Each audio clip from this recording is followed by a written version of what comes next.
Hi there, and welcome to The Artist's Craft. I'm your host, Stacey Cochran, and we have an outstanding guest in studio today.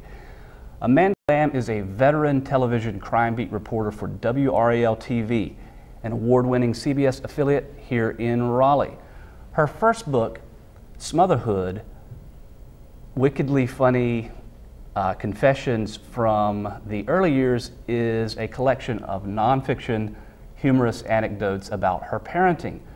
Her latest book, Deadly Dose, is the chronicling of homicide investigator Chris Morgan's unrelenting pursuit of justice in uncovering the true story behind the murder of Eric Miller. Amanda, her husband, and two daughters live in Raleigh, North Carolina. Thank you very much for being on the show today. Glad to be here, Stacey. Well, the first question that I have is, you've seen a lot of evil people doing evil things. What was it about the Eric Miller case specifically that drew you to write this book, Deadly Dose? Well, first of all, the investigator whose story I wrote about, Chris Morgan, came to me. He was a friend and colleague, and he said, you know, you've covered this case. I know you as a journalist. I consider you a friend, and I'd like you to write the story. And I said, you know, I don't know anything about writing true crime. I'd been a fiction writer. I had written, as you said, a humorous, anecdotal collection of essays about parenting. And I said, but you know what? I'll try. Why not? Let's do it. And so this came about. Now, I did cover the case, so I did have a personal, you know, an intimate understanding of the case, and I knew the victim's family, so I did feel very strongly about the fact that justice was achieved in this case, and it was important to me to write this story and also to tell Chris's story. Why do you think he was motivated to want to make a book of this? Well, you know, in a lot of the cases I cover, this happens. When a case does not go to trial, when there's a plea, the public really never gets to know exactly what went on behind the scenes, how much information the prosecutor had, how much investigation the police did. So this is a way to kind of put all that information out there. And really the overriding reason was that Eric and Ann Miller, who are the people obviously in this case, in this story, Ann Miller being the one who pled guilty to killing her husband, Eric Miller, had a daughter named Claire Miller. And Chris felt very strongly that he wanted this child someday, when she grows up and has questions, and I'm sure she will, to have the real story and the whole story. Well, let's give a little bit of background information about this case. Of course, most folks who are in our viewership in Wake County are probably somewhat familiar with the Eric Miller murder, but a little bit of background on who Eric Miller was, Sure. who Ann Miller was in this case in general. Eric Miller was a researcher at UNC at the Lineberger Comprehensive Cancer Center, and Ann Miller worked at Glaxo Pharmaceutical Company in Research Triangle Park. In the summer of 2000, Eric started coming down with flu-like symptoms, and doctors were having a hard time diagnosing him and figuring out what was wrong. He was in the hospital in November of that year, and some tests were done. It really was still non-specific illness. He improved, he went home, and then at some point he went back into the hospital late November, early December, and that's when he died. And right after that, a test came back that showed he'd been poisoned with arsenic. As it turned out, arsenic was readily available at the lab at Glaxo at that time. It's not the case anymore. And they immediately zeroed in on his wife, Ann Miller, but as we see in many cases, she hired very high-profile, powerful attorneys who told her not to talk to the police, and she didn't.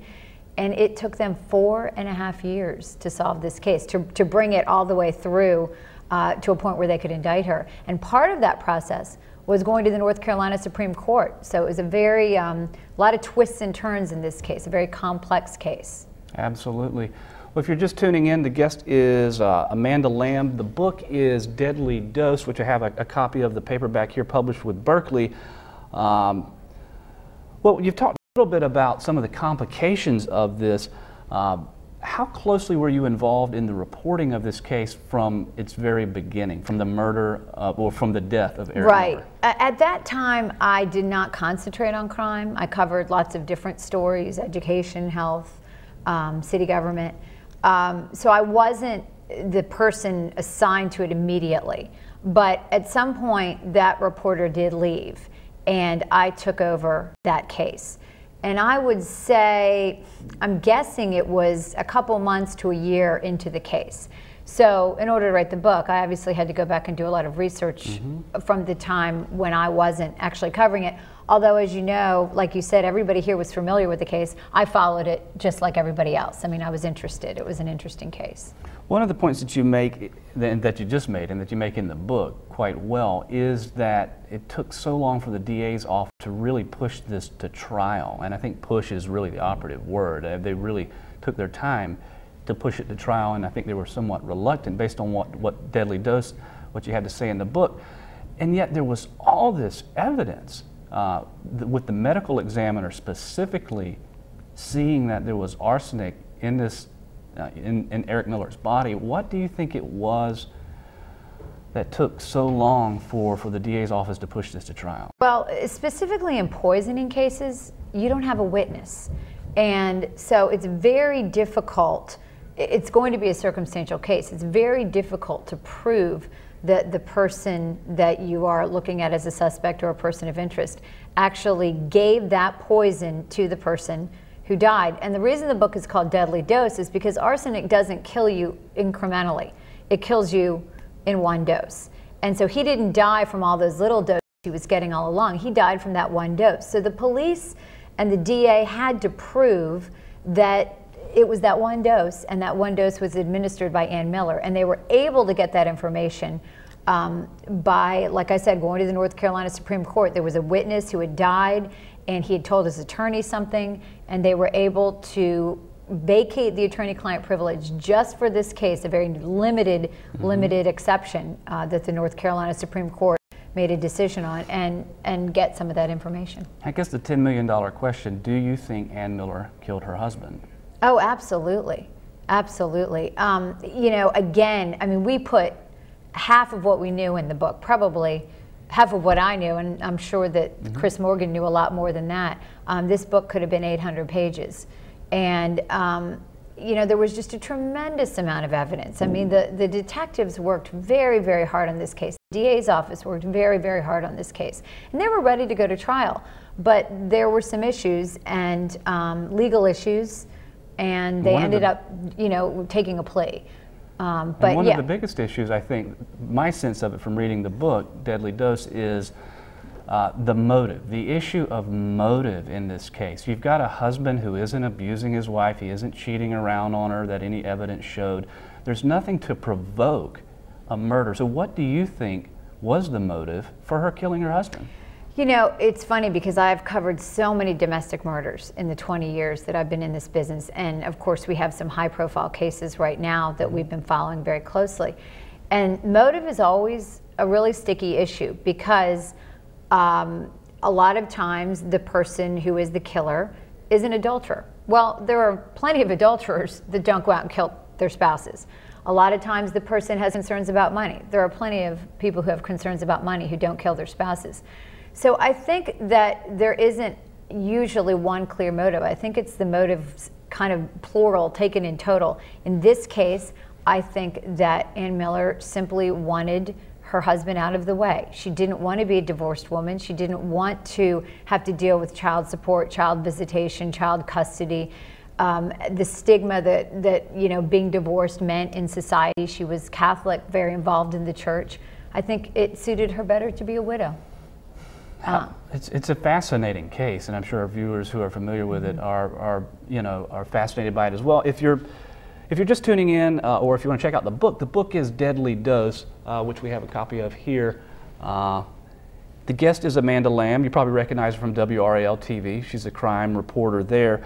And we've been talking about this case specifically. I wonder how much your background in psychology at Duke, you're a graduate of Duke University, undergrad, I wonder how much your background in psychology helped to get inside the mind of Ann Miller as you were researching this book. Well, you know, I also worked on the book with Michael Teague, Dr. Michael Teague, who was the forensic psychologist at the Raleigh Police Department at the time. And he really helped me, probably more than anything, be able to kind of look at this from the psychological perspective.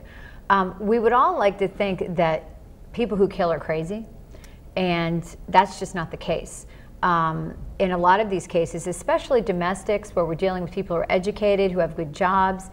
These are people that live amongst us in our society and function, are very high functioning. In fact, I've come to believe after studying this case and many others that some of the same traits that we laud in people who are CEOs of major companies in this country are the same traits that you find in a killer. That's fascinating. It's just people who have no empathy, who will do whatever they have to do to get what they want. And one thing I always make very clear in my reporting and also in my writing, I'm not a psychologist and I'm not a lawyer. So I consult with a lot of people to be able to write about these issues. I feel like I'm pretty well versed on them, but certainly the psychological perspectives on these people is fascinating. How do you think Anne explains to her blood relatives why she's in jail? It was really interesting because I was able to cover some of the custody proceedings for Claire Miller after this case was, the criminal case was ended. And Claire Miller is with Danielle Wilson, who is Ann Miller's biological sister. And by all accounts, she has taken the child into her home, has raised her as her own. She has 3 other children and is a loving parent to that child.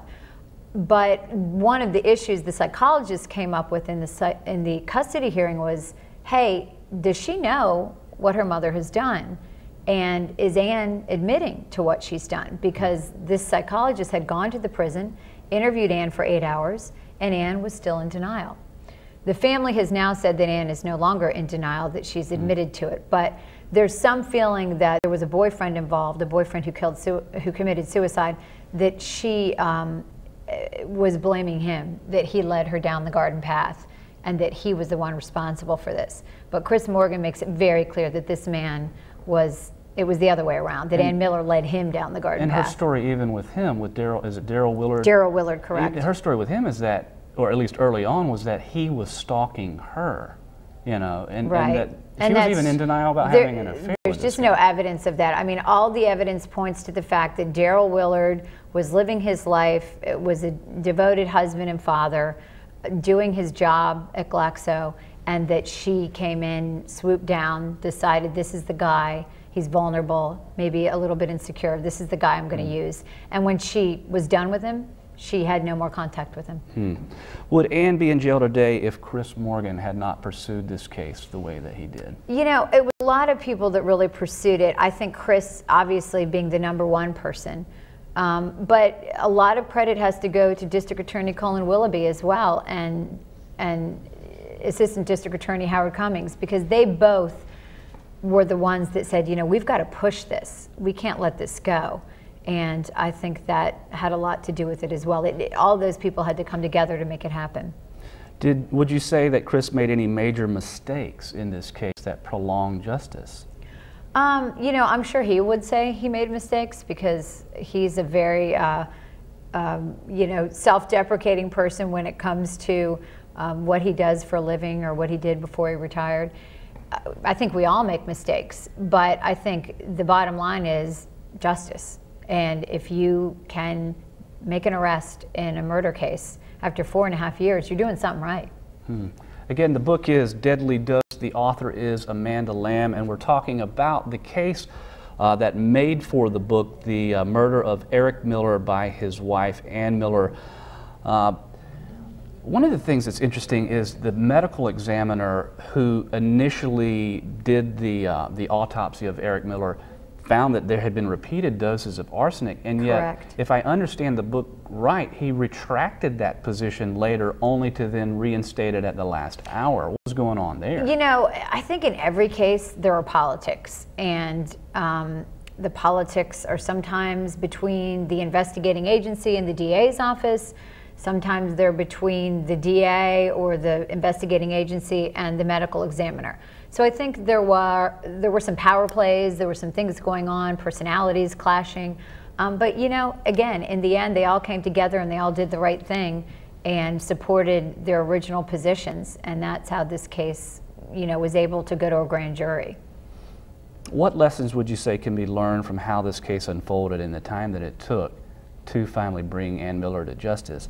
What kinds of lessons can we learn so that the wheels of justice, if you will, if you pardon the cliche, if the wheels of justice will move a little faster in the future in cases like this? You know, I think that unfortunately, as a society, we're so tuned into immediacy now, and we watch CSI and we watch Law and Order, and we think all these cases should be solved in an hour. And for example, some of the cases I've been handling lately at WRAL, people say, well, why aren't they solved? Why aren't they solved? And they don't understand that really the standard used to be we have to have enough probable cause to arrest, but now they really want this case to be ready to go to trial. That's what the prosecutor wants. They want all the T's crossed and the I's dotted. And so sometimes it takes a long time. Now, another issue is the fact that educated people tend to hire very good attorneys, and they're also smart enough, usually, not to talk to the police. So that puts up a stumbling block and an obstacle for the investigators. Let's talk a little bit about the writing process of Deadly Dose. The story structure is kind of interesting for this book. You've refrained from inserting yourself, at least in the I point of view, you know, in the book, and it's kind of told through a series of interviews, almost fireside chats, if you will, with Chris Morgan, the lead homicide detective in this case. What was your decision process with regards to the framework of how you've written this? Well, you know, I'd never written a true crime. I'd always written fiction, mystery, other than my humor book. And I really wasn't sure how to go about it, so I consulted with a journalism professor at UNC who had written a few books, and I said, what do I need here? What do I need to do? And she said, you need a protagonist. You need somebody for the reader to root for and follow. And so I almost laid it out like fiction, where I wanted, it's the Titanic, you know what happens. So I have to be able to draw you in and draw you along. And that's, Chris is just a great character. Chris is everything and more that I describe in the book. I mean, he's larger than life. He's got this big white fedora. He talks with a Southern drawl and quotes Shakespeare at the same time. I mean, he's just a very interesting guy. And when I take him to book signings, which I do, people say it's surreal. They feel like they're watching a character from CSI or Law and Order. So it was a natural fit. I had to make a decision about inserting myself. And as I write my next book, I am going to put myself in the book in terms of what my observations were, what was going on in my mind when I was covering certain things, because that is one of the things that readers have said to me they'd like to see in my next book. And so this was a learning process. You have a title for the next book? I do, Evil Eyes. Evil Eyes, and yes. What's the case? Tentatively titled. A young woman by the name of Stephanie Bennett was killed in North Raleigh in 2002. It was a sexual assault and murder. It was the only sexual assault murder in North Carolina that year, so that gives you an idea of how unusual that is.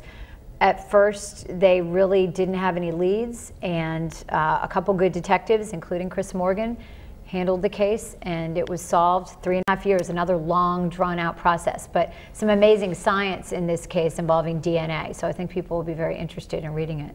Fascinating. Again, the guest is Amanda Lamb. The book is Deadly Dose. We've been talking a little bit about the case behind it, and then transitioning towards talking about writing process a little bit. How long did it take you to write Deadly Dose? Well, my process with this book was a little tedious. Chris and I actually exchanged tapes, and he would do the stream of consciousness thing. I would write from the tapes.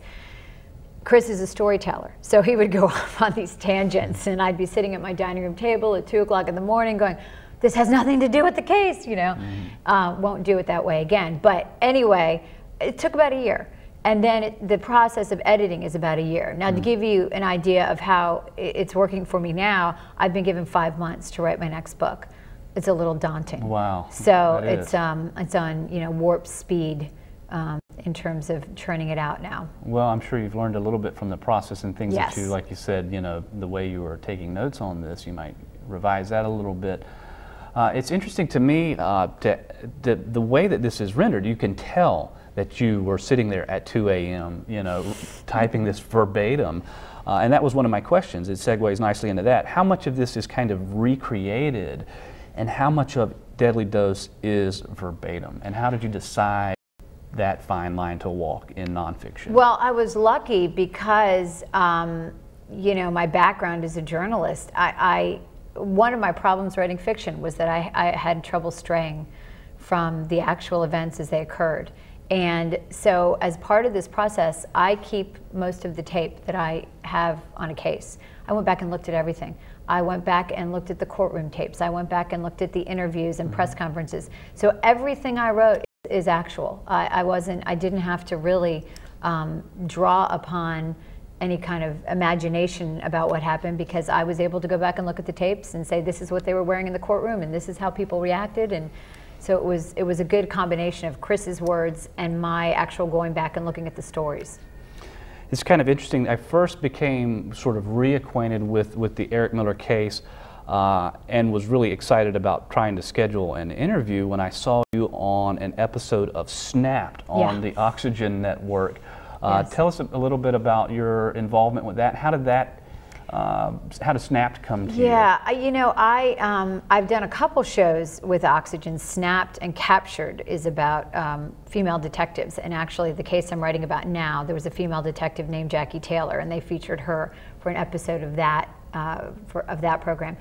And you know, it's a natural fit for me, being in TV, and so when these shows come to me and they would like an interview, it helps me promote my writing, and I enjoy doing it, and it's something that has been great. This book is actually going to be featured on 48 Hours, hopefully in January. Thank you. I've been working very closely with the crew as they put the story together, and so that's a very exciting media development for me.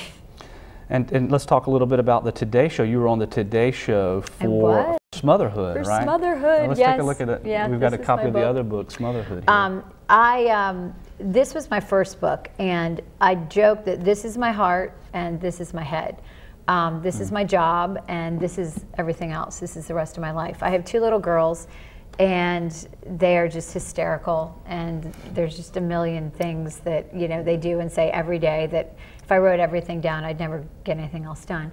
And so I wrote this book. It's kind of a David Sedaris meets Irma Bombeck, if you will. So it's PG-13. It's not for everyone. But, you know, I wanted to make people laugh. I love to laugh. And so I wanted mothers to feel okay about this crazy life that most of us have, especially working moms. And I was lucky enough to have a publicist that got me on the Today Show. And they brought me on the Today Show with a psychologist who basically wanted to talk to me about what I was doing wrong as a parent. Oh, no. But, you know, the reality is, as a TV person, I know how this stuff works, and I was willing to go for it. And I just said, hey, you know, it's not an advice book. It's not meant to be. I'm not asking people to do what I do, because I do have a crazy life. I'm just saying, hey, you know what? We all have a crazy life, and it's okay to be honest and talk about the fact that motherhood and parenting is really tough. I've actually written another one called Girls Gone Child, which is kind of the next phase of them going into school and going out into the world. And haven't sold it yet, but working on it. That's great. So what kind of response did you get after being on national TV on the Today Show? You had a spot on there. Did you get a lot of I did. You know, as an author, you probably know, you know, if you sell your books on Amazon, they have a rating of where you are in that category. So before I went on Amazon, the book was at 62. I think within 10 minutes of my interview with Ann Curry, the book was at 2.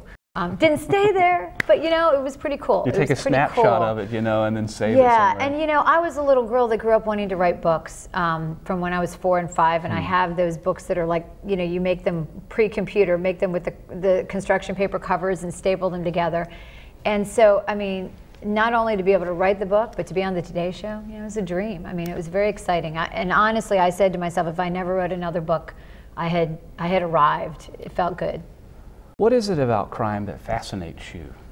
Well, you know, people ask me that all the time. My dad was the prosecutor, the DA in the county I lived in when I was growing up. So I started going to murder trials probably when I was 11, 12, 13 years old, which I'm sure a lot of people wouldn't advise. I was a very mature adolescent. And I just became fascinated with it as kind of a problem-solving technique, if you will. The fact that you would take all these pieces of information and you would take this case, which usually cases are very emotional. I mean, people are very, you know, the family members and the friends, and there's a lot of emotion involved. And then you go into this sterile setting, into this courtroom, and it's just the facts. And I just found the process to be fascinating. There was a time where I thought I'd be a DA, a prosecutor. and I didn't go in that direction, but my love for the law and the courtroom led me to this type of reporting. Now, you grew up in Pennsylvania, is that right? I did. And then went to school at Duke. Was that the first time that you'd lived in North Carolina? It was. My mom is from outside of Charlotte, so I had been coming off and on over the years to North Carolina.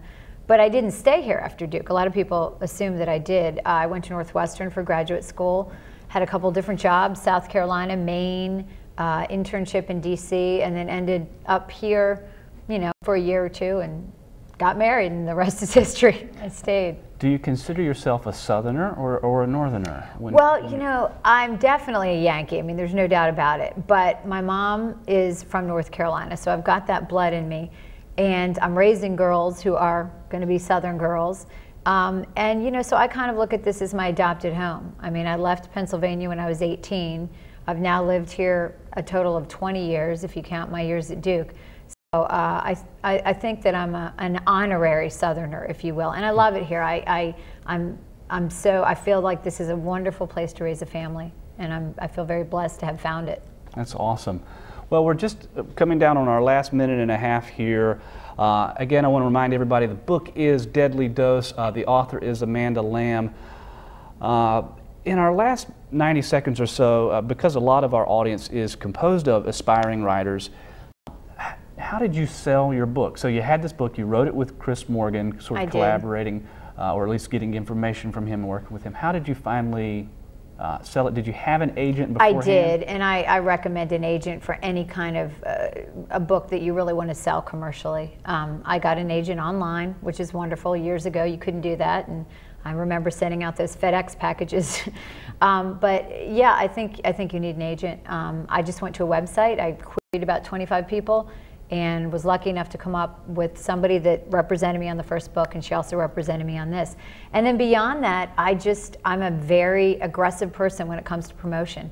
I have a website. I spend a lot of time working on my website. I set up a lot of talks, book signings. Publishers don't do that so much anymore. You have to do it on your own. So it's 50%, you know, the manuscript, and about 50% or more if you really look at it today, promoting yourself. Let's plug the website real quick. I'm sure folks could Google Amanda Lamb if they want to, but what's the website URL? You can go to deadlydosebook.com, and it'll take you to my website. I have audio excerpts, I have a blog, I have a listserv if you want to sign up for updates on what I'm doing. So there's a lot of information there. You can buy my books on the website, as well as most local bookstores. Awesome. Well, I think we're down to about our last minute or so. Is that right, guys in the back? What advice would you give? Oh, we're just about out of time, I'm being told. Well, I had to ask that question, I think, off the air here.